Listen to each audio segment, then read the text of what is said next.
G'day, Pickleball family. First thing to know, as shared on the pickleball.com site, Bobby Riggs' Racket and Paddle Club risks potential shutdown due to noise complaints. Bobby Riggs' Racket and Paddle Club in Encinitas, California, is under threat of closing after nearby developers, residents, and businesses decided to take matters to the city council to complain about the facility, after the club already reduced its number of pickleball courts from 22 to 7. This club is owned by the Dawson family. Steve and Jennifer Dawson are PPA senior pro players, and their son Callan Dawson is a signed PPA pro. The family turned a former tennis facility into a beloved and successful community pickleball space. So what's the issue? Noise complaints, of course. It's always about the noise of pickleball. On January 16, Steve Dawson sent out this email update. It is with a sad heart that I must inform my Bobby Riggs community that only courts 1, 2, 3, 4, 5, 6, and 9 will be available for play at Bobby Riggs until I resolve issues with the city. I find it sad that the city is focusing its pressures on our positive pickleball community. However, on January 17, Dawson sent another update that shared some of his optimism and strategy for alleviating the issues. I definitely have my work cut out for me. Several times in my life, I have had what seemed like a career-ending experience, only to come out even better. I can cover courts and make them indoor. I can mandate quiet paddles. I will make one and only allow mine.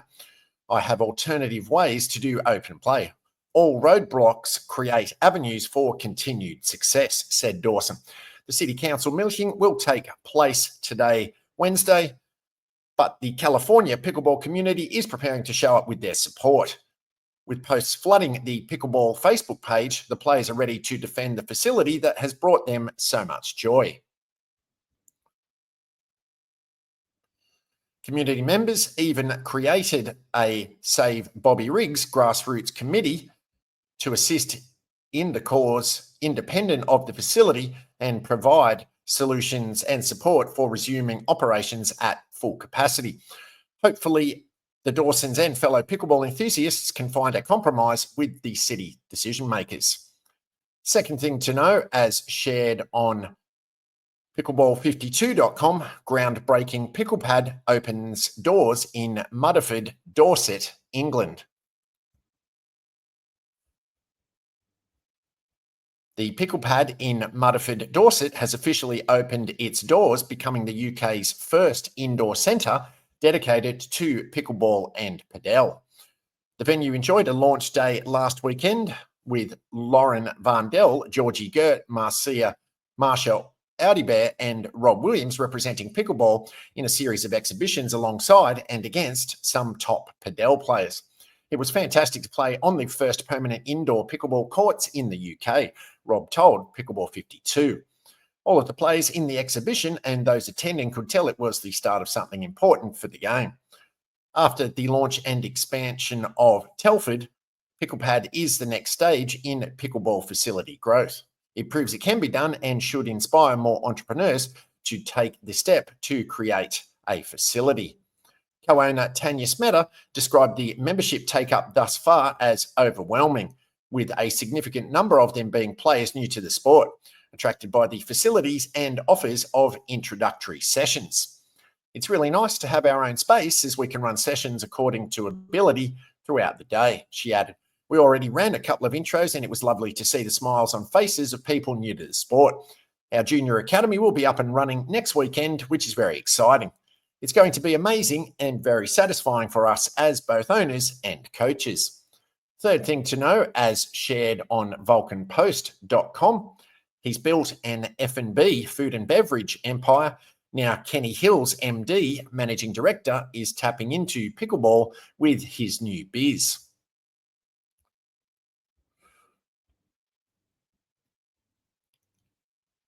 Pickleball is all the rage these days, with seemingly everyone and their parents trying out the hip new sport. Tapping into this rise in popularity, many dedicated pickleball courts have mushroomed across Malaysia.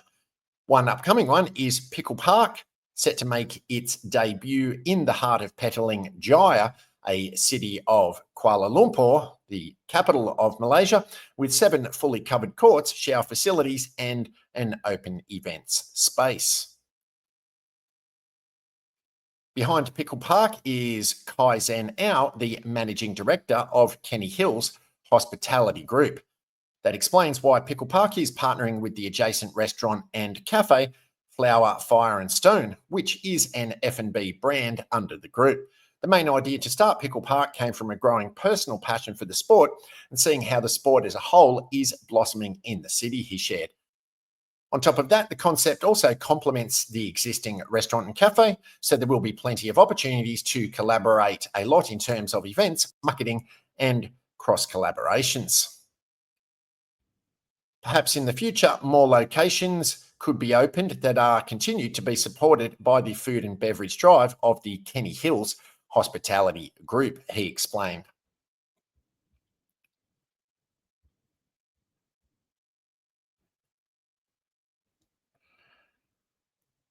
Aside from the founder's expertise and business acumen, Pickle Park intends to stand out from the competition through its design-led approach.